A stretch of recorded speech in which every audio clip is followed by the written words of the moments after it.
Bonjour cher ami, j'espère que tu vas bien. Je suis très contente de te retrouver dans ma salle de bain et comme d'habitude, je vais commencer par une histoire. C'est l'histoire d'une princesse qui est en âge de se marier. Et cette princesse, pour choisir son futur époux, elle décide de choisir celui qui arrivera à remplir tout l'espace de sa chambre avec ce qu'il voudra. Et pour ce faire, il aura du lever du soleil jusqu'au coucher du soleil pour remplir la chambre. La nouvelle s'est répandue dans le royaume et tu imagines bien que tout le monde a voulu venir, tous les jeunes hommes se sont dit «Oh, c'est l'occasion rêvée pour devenir prince et épouser une princesse».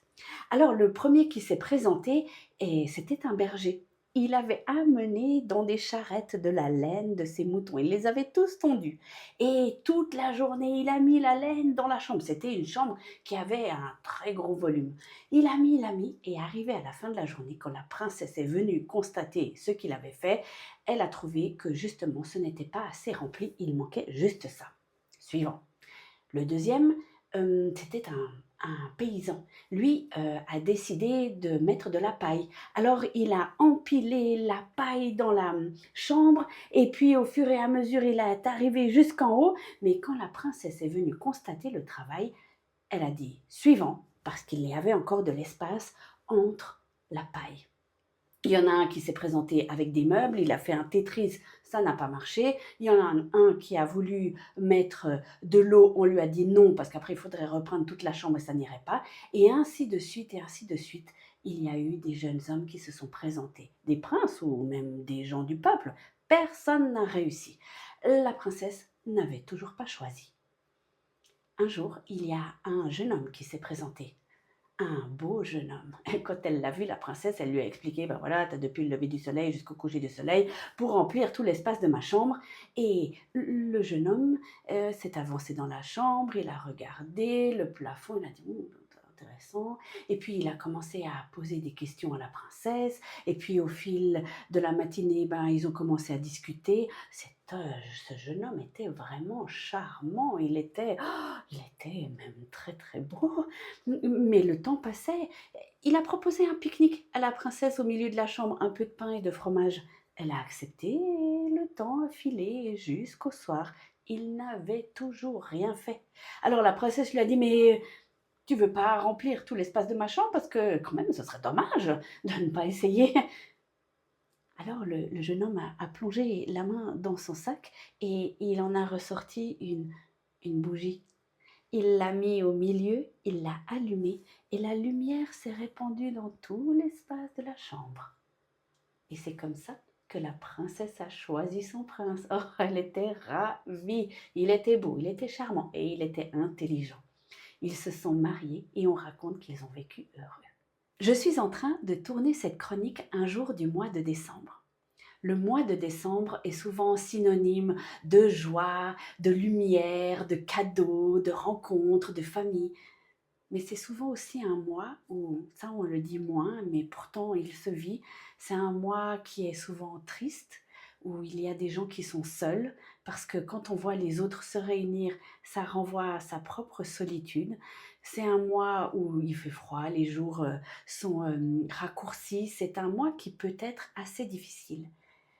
Je ne vais pas m'étaler très longtemps dans cette chronique, mais j'aimerais t'encourager que pendant ce mois de décembre, tu puisses être une lumière qui remplit l'espace autour de toi.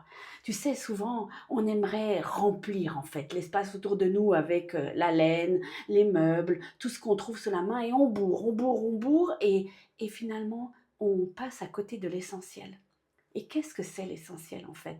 C'est être une présence de paix autour de nous. Est-ce que nous allons être celui ou celle qui amènera le pardon en premier, qui amènera l'hospitalité en premier, qui amènera la bienveillance autour de nous? Est-ce que nous allons être cette lumière qui va remplir l'espace?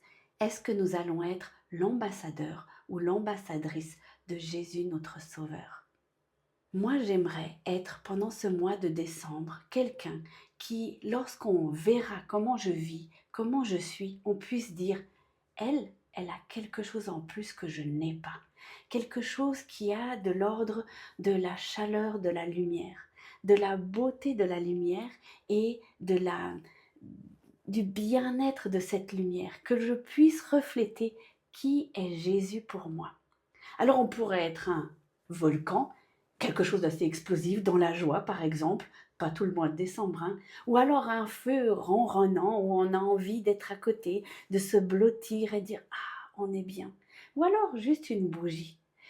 Mais peut-être que toi tu es en train de te dire ouais mais moi, mon mois de décembre, il est déjà horrible.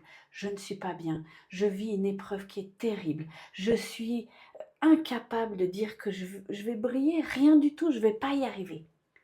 J'aimerais te montrer quelque chose. Tu vois, quand on éteint la lumière, on est dans le noir.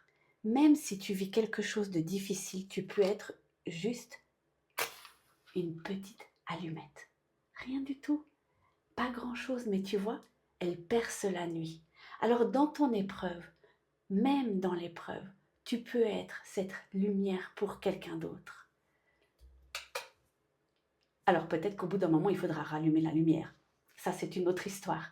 Mais même si c'est compliqué pour toi, je t'encourage pendant cette période de Noël d'être une lumière autour de toi et qu'on puisse, en te voyant, voir la bonne nouvelle de la naissance de notre Sauveur. Je te souhaite un excellent mois de décembre et un joyeux Noël en avance. À bientôt!